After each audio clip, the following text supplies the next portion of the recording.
Hej og velkommen. Jeg vil gerne vise mit kabelgenbrugsanlæg, som jeg byggede tidligere i år. Det består af en pre-threader, der hakker de lange kabler til mindre stykker. En granulator, der hakker dem i endnu mindre stykker. Og en separator, der separerer plastik og kobber bagefter.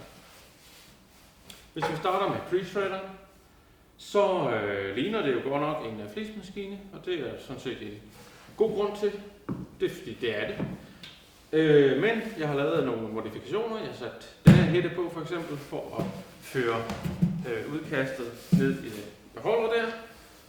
En elmotor, en 3 kW elmotor, i stedet for benzinmotor. Så har jeg sat flader på her, så man kan vippe op, hvis det er større stykker, der skal. Og ellers hvis det bare er lange kabler, så putter vi det bare direkte i det rør her, der fører direkte ned til tromlen, hvor knivene de sidder på. Så har vi granulatoren. Det er ligeledes en ganske almindelig flismaskine. Dog har jeg lavet lidt flere modifikationer. Der er en motor, en elmotor, ligesom på shredderen.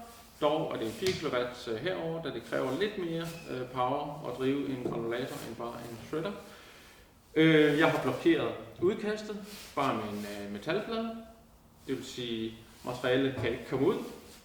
Men så i bunden er der monteret en sol med 2 mm huller, eller revner.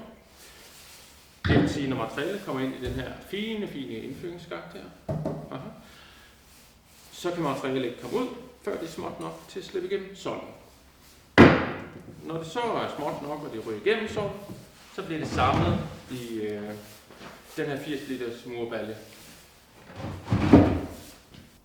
Separatoren, den er meget simpel.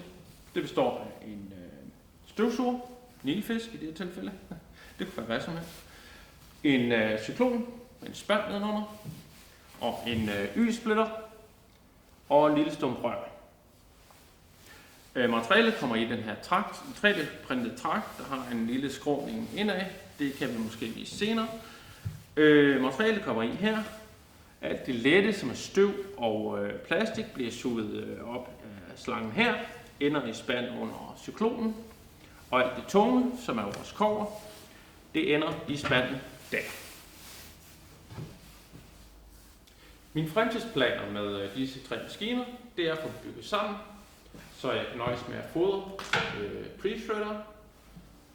Så vil den kaste det direkte over i granulatoren, og granulatoren vil smide ned på enten en transportvogn eller en eller anden form for elevatorsystem, der skal føde separatoren. Pre-threader, den spiser cirka 200 kg i timen. Granulatoren kan klare 65 kg i timen. Og jeg ved ikke lige med separatoren, men den kan i hvert fald sagtens følge med granulatoren. Det vil sige, jeg kommer til at skal fodre den her noget langsommere, end jeg ellers har kunnet, men til gengæld så har jeg kun én arbejdsgang, så kører det ligesom sin cyklus. I må meget gerne skrive længere nede, hvad I synes om systemet, om der er nogle ændringer eller nogle gode idéer til forbedringer på systemet. Vil jeg meget gerne høre fra jer. Og ellers så tak fordi jeg måtte bruge jeres tid. Indtil næste gang. Hej.